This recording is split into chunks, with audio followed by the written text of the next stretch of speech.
கல்லு கெட்டது, டாஸ்மாக் நல்லது என்று கூறினேனா? இல்லை, டாஸ்மாக் எங்கள் உரிமை, டாஸ்மாக் எங்கள் உணவு என்று முழங்கினேனா? சிலர் கல்லினை உணவாக பாவித்து பிதற்றினார்கள். அது இளைஞர்களை பெரு நாசத்திற்கு இட்டுச் செல்லும் அல்லவா? அதனாலேயே நான் கல்லு பற்றிய அறிவியலை கடந்த காணொளியில் விளக்கியிருந்தேன். உடனே, ஓ நீ டாஸ்மாக் அருந்த சொல்கிறாயா என ஆயிரக்கணக்கான வீரர்கள் சீற்றம் கொள்கின்றனர். நான் டாஸ்மாக் அருந்துங்கள் என்று உரைத்தேனா? டாஸ்மாக் சாராயத்தினை உணவாய் அருந்துவோம் என்று யாரும் கூறவில்லையே. அப்படி கூறியிருந்தால் அது பற்றி நான் விளக்கலாம். இதனை கூட புரிந்து கொள்ள இயலாத ஞானிகளை நான் என்னவென்று கூறுவது? ஒருவனுக்கு போதையை அளித்து தன் நிலையினை மறக்கச் செய்யும் எம்மாதிரியான மதுவும் சாக்கடையே.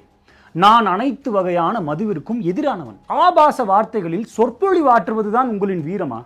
குறிப்பிட்ட கட்சியிடம் பணம் வாங்கி பதிவு செய்தேன் எனவும் கூறுகிறீர்கள். நிரூபிக்க முடியுமா உங்களால்? இன்று வரை அவ்வாறான காரியங்களினை நான் புரிந்ததும் இல்லை, புரிய போவதும் இல்லை. கல்லு உங்கள் உணவு என்றால் உங்களுக்கு சோறு எதற்கு? கல்லினையே 3 வேளையும் அருந்த வேண்டியது தானே?